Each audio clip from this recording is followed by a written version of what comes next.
So junior year, we're going to look at building a school list. And surprise, surprise, this is where many college consultants are doing the bulk of their work.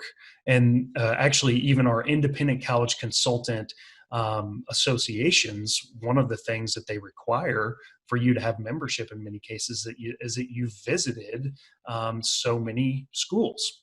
Let's say 20 schools or 30 schools or 50 schools, whatever it looks like. I don't know the exact requirements at this point. At this point in the webinar. But many college consultants are essentially building the majority of their value here. And there's good reason for that. And it's where their expertise comes from. But junior year, you're going to be creating a college school list. And this is where we come back to this idea of discounting. So if I were to ask you, what do you think the average student going to Harvard pays to go to that school? What would you say? Take a moment to think about that while I drink some water. Well, and what do you think it costs to go to Harvard? That's right. So full cost to go to Harvard, let's pin it at about $80,000 a year, which is a crazy amount of money, but it's true. So the idea of tuition discounting is that many families that go to schools, especially private schools, do not pay full sticker price. Think of college as kind of like a used car lot. So you go to used car lot and you're always trying to think, okay, what did this car cost them and what are they going to charge me? And they say it's $5,000, but I know I'm not going to pay $5,000. I'm going to pay $2,500, those type of things. So you're always doing kind of this pricing arbitrage in your mind when you go to a used car lot. Higher ed is not entirely different from that. Many schools, sticker price is never sticker price. So let's go back to our Harvard example. Now, the top income bracket, yes, many of them do pay full price. But if you look at the net price calculator on Harvard's website, or you pulled it from another tool that was looking at that information, you would quickly realize that about the top income bracket is one of the only income brackets that pays close to sticker price to go to Harvard. All the other income brackets pay just in the less than about 10,000 to go there. And some it's shockingly low, like 5,000 a year, those type of things. If you're surprised by that, you're not alone. Many folks, when they build their school lists, don't put private schools on there because they go to a place. We have many private schools here in the Kansas City metro, let's say Rockhurst University or William Jewell or Avila. Any of these schools, they'd go to their website and they say, wait, what? It's 45,000 a year? Can't afford it, and they move on, not realizing that the majority of students that go to these schools pay vastly less than that sticker price to go there. The reason is because these private schools have to compete with state schools and state schools that charge a lot less money. And things are more competitive right now. And so many schools give a lot of initial scholarships to bring down that price. And on average, private schools are discounting about half, by the way, meaning that many of those private schools are a lot more affordable than you would think they are, especially if you're planning and preparing things like activities resumes and you have a good GPA, good ACT, then really game on. But when I tell families to build a school list, there's three categories they need to put their applications. So one are safety schools, the second are match schools, the last is reach schools. And again, a college consultant could help you figure out where schools fit on your list, could curate a list of schools for you, could help you find the right programs, the right schools that give good scholarships and tuition discounts, and can even do an analysis based on your kids' GPA and ACT and where they fall into the overall student body, and if that makes them a competitive student. So lots of analysis can go on here, but families can do it themselves. Safety school is somewhere where you know your kid's going to get in and it's affordable. So this is maybe the community college or in-state tuition at a state school, a private school that's going to give a good package to your student. Match school are the schools that your child wants to go to. So maybe this is again, to use schools here in the metro, maybe it's a Rockhurst, a UMKC, an Avila University.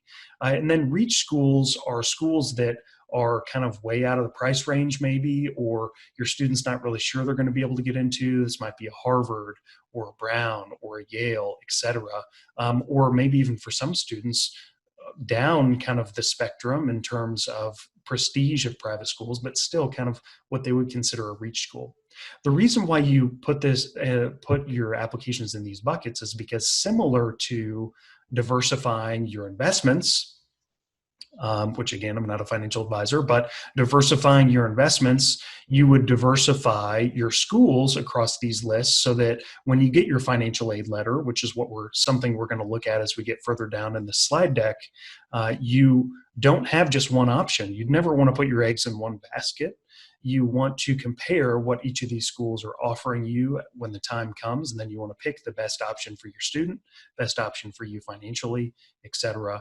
You can kind of move on from there. So those are the three buckets.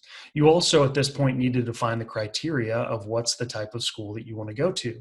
So this might be based on the average debt of the school, or whether they're public or private, or where your friends and family are going, or your retention, the retention rates, the accreditation, the prestige, cost. I mean, all sorts of different pieces here that your student is going to have to narrow down in order to build that school list. Again, where college consultants bring a lot of value.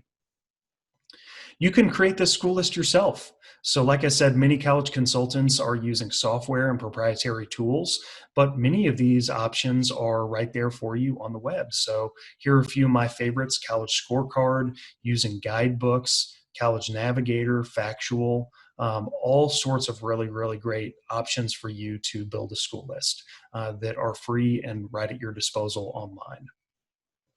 The next thing after you build that school list is you go in and you build a deadlines calendar. So what are the deadlines that I need to hit in order to get admitted, to get scholarships that I want, early decision, all sorts of different deadlines that your students are going to have to meet. Got to calendarize those, make sure you're meeting them all.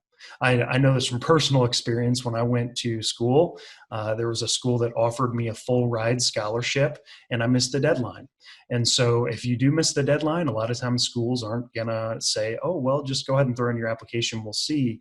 Nope, that scholarship is gone. And that's exactly what happened to me. I could have went to school for free, and it didn't happen because I missed a scholarship deadline. So don't let that happen to you. It's also another place where college consultants can add some value. Make sure you're hitting those, keeping you on task.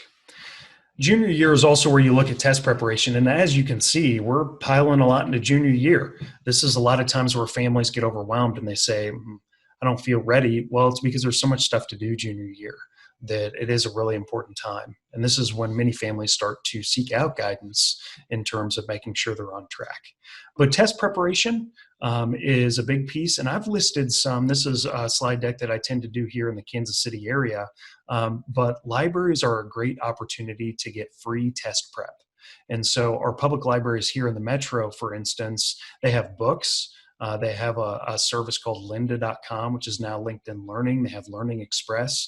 All of these have modules, classes, resources that will help you through the ACT and SAT. They also have test prep books. The one thing that I don't like about that, though, is a lot of libraries say you can only take this out for a month or 2 months. And the test prep materials at libraries tend to have high demand, so you can't renew them for longer than the normal period typically. And so it's not really helpful if you give your student an ACT book and they can only have it for a month and they have to return it to the library. So I tend to tell families, hey, this is maybe where you want to shell out some cash, just buy the book, right? And the other piece is too, the decision factor that a college consultant can help you through, but you can make yourself, is when it comes to buying test prep or a tutor or et cetera, the calculation you want to do is, let's say your student, if they get a 31 ACT versus the 28 that they have now, that seems like a reasonable bump. Something that test prep might help. And if they got that 31, then they're going to get a half ride versus a quarter ride, or they're going to get a full ride versus a half ride. A lot of money riding on those 2 or 3 points. In that case, then yes, maybe paying $2,000 or going through a service or going through an independent education consultant who can connect you with the right service. Then in that case, then families maybe do need to shell out some money for paid test prep. And in that case, it makes sense, right? You're getting your return on investment.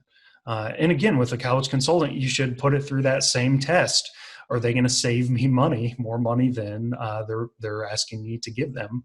And if your time saved and the schools maybe financial aid and increased opportunities, things like that is worth the fee that they're asking, then yeah, independent college consultant makes sense. But not for every family, but for some, it does. And timelines, you can take ACT your junior year, fall junior year, fall your senior year, maybe more, maybe less, depending on what your scores look like.